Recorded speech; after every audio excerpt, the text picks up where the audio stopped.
Bonjour à tous, j'espère que vous allez bien. Aujourd'hui, on va parler de la question suivante en immobilier. Quel banquier et quelle banque faut-il choisir?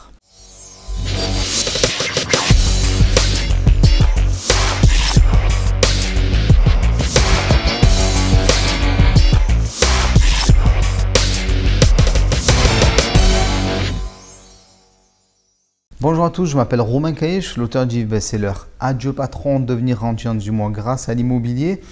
Et aujourd'hui, on va traiter une question assez particulière. C'est quelle banque choisir? Et même j'irai plus loin, quel banquier choisir? Parce que choisir une banque, choisir une ancienne, c'est bien. Choisir une succursale, c'est mieux. Choisir un banquier, c'est encore mieux. Donc, si vous choisissez une banque en tant qu'investisseur immobilier, ça doit être par rapport à un objectif bien précis. C'est très important. On ne choisit pas une banque par hasard. On choisit une banque en fonction de son projet, en fonction de ce que l'on veut faire et en fonction de nos besoins futurs. Un étudiant, par exemple, quand il choisit une banque, en général, il choisit une banque parce que il veut peu de frais. Souvent, il ne veut pas payer sa carte. Voilà, il veut avoir des frais qui sont très faibles. Un millionnaire, il va choisir une banque parce que lui, il veut des services adaptés, il veut pouvoir placer des fonds, il veut une banque privée, il veut une banque qui est dimensionnée à ses problématiques à lui, que souvent les conseillers bancaires classiques ne comprennent pas trop bien ou n'ont pas la possibilité de traiter parce qu'ils sont submergés de clients. Et un investisseur immobilier, lui, il va choisir une banque qui peut lui donner du crédit, le bon crédit dont il a besoin, on va en parler, et de la réactivité. C'est très important en tant qu'investisseur immobilier. Des fois, les choses doivent se faire rapidement et on a besoin de réponses.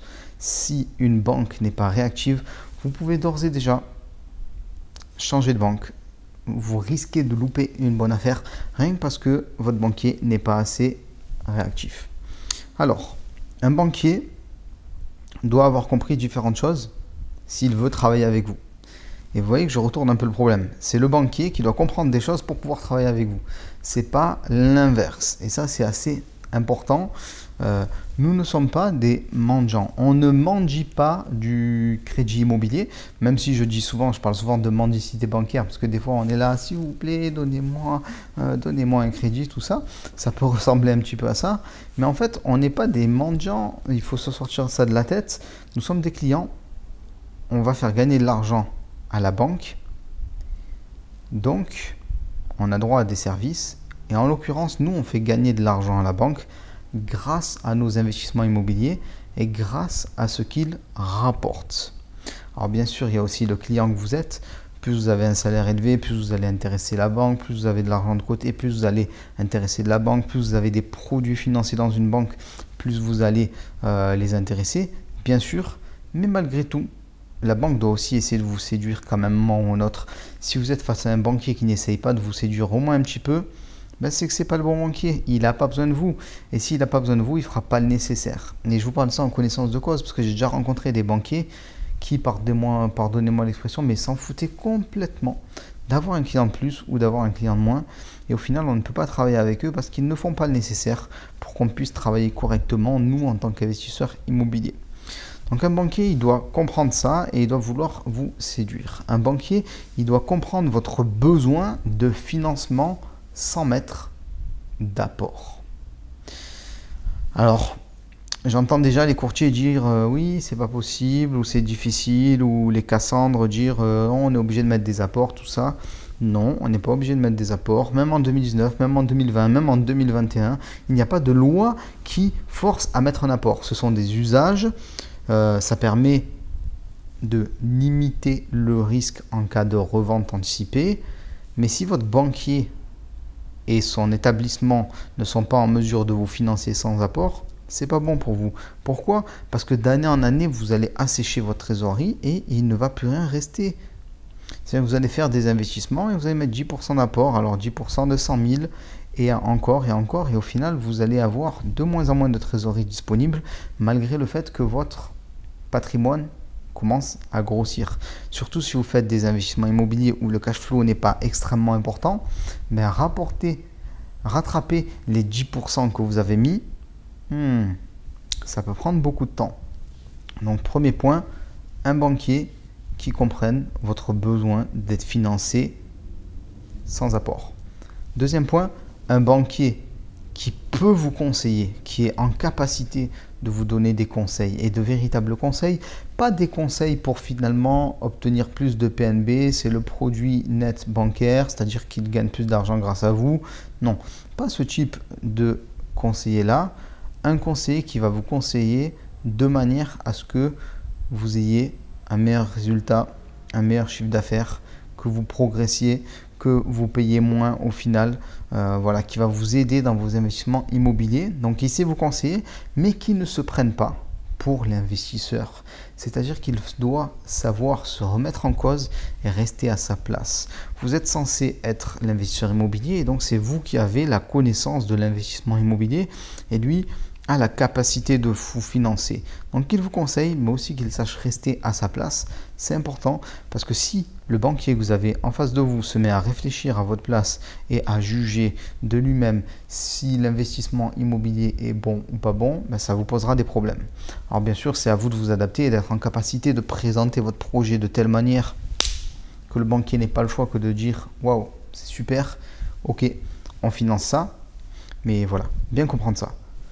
Troisième point, le banquier, il doit comprendre votre besoin de créativité. Quand on fait de l'investissement immobilier, alors quand on fait son premier, son deuxième, son troisième investissement immobilier, on n'a pas forcément besoin de trop de créativité. Il suffit de copier-coller ce qui se fait.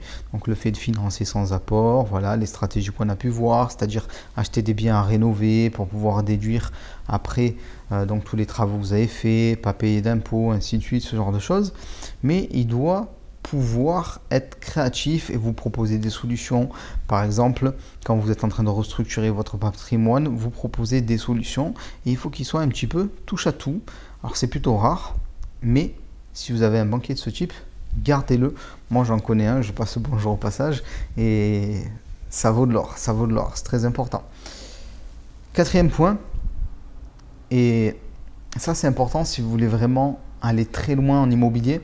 Alors aller très loin, je sais que ça ne veut rien dire, mais on va dire que pour la plupart des gens, c'est dépasser les 6-7 biens immobiliers ou en tout cas enchaîner quelques investissements immobiliers. C'est un banquier qui n'a pas de problème d'ego. Alors ça peut paraître fou, mais je le vois tous les jours. Et les personnes que je coach, les membres de mon mastermind, les membres de ma formation immobilière, on parle tous les jours des banquiers qui peuvent se sentir un peu mal à l'aise face à vous qui réussissez à faire de l'argent en immobilier. Non, il faut avoir en face de vous un banquier qui n'a pas de problème d'ego, qui soit content de vous voir réussir et lui qui soit content de remplir sa mission, de donner du crédit, de faire gagner de l'argent à la banque et qui ne soit pas mal dans sa peau et mal dans ses baskets et mal dans sa banque. Parce que si vous tombez sur ce genre de personne, il va vous saboter. Vous n'aurez pas vos financements et vous n'aurez peut-être pas les bonnes raisons et cette personne-là va vous saboter. Donc c'est votre mission, on va dire, d'investisseur immobilier de repérer les personnes que vous avez en face de vous et si cette personne elle a un problème d'ego, ça revient un petit peu au point que j'ai évoqué tout à l'heure. Le banquier il doit vous conseiller, mais il ne doit pas réfléchir à votre place et il doit savoir se remettre en cause. Si de prime abord, il a l'impression que votre investissement immobilier n'est pas forcément super ou qu'il ne le comprend pas bien, mais qu'après une explication limpide de votre part, il ne se remette pas en cause, vous ne pouvez pas avancer avec ce genre de banquier. Donc soit ils ont la tête dure, soit ils ont un problème d'ego, mais on ne peut rien faire en fait. Donc ce qu'il faut comprendre, c'est que une histoire de financement, c'est avant tout une histoire humaine et une histoire de banque, c'est avant tout une histoire de banquier. Alors il y a certaines banques qui ne prêteront jamais sans apport. Et si vous êtes dans ces banques-là, malheureusement, vous n'avez pas de chance. Il faut absolument changer de banque. Et il y a des banques qui permettent de financer sans apport. Et si vous avez en face de vous le bon interlocuteur, vous allez pouvoir multiplier les investissements et avoir des financements sans mettre d'argent dans la machine. Donc ça c'est important. Donc la banque doit avoir la capacité de vous financer sans apport. Le banquier doit être le bon banquier et c'est à vous de présenter la chose de la bonne manière pour que le banquier puisse comprendre qu'on peut vous faire confiance et que le banquier puisse présenter votre dossier à l'instance de décision et puisse appuyer en ayant une totale confiance en les arguments que vous avez pu lui donner. Donc ça, c'est très important. Donc c'est à vous de demander à votre banquier, à votre banque ce que vous voulez et de savoir présenter les choses. Donc c'est ce type de banque, ce type de banquier que vous devez voir absolument. Alors si vous voulez en savoir plus en immobilier, j'ai prévu un séminaire gratuit pour vous et une série de vidéos complémentaires. Vous avez le lien qui est juste en dessous en description. Ça arrive directement dans votre boîte mail et c'est totalement gratuit. On se retrouve dans la vidéo complémentaire. Ciao!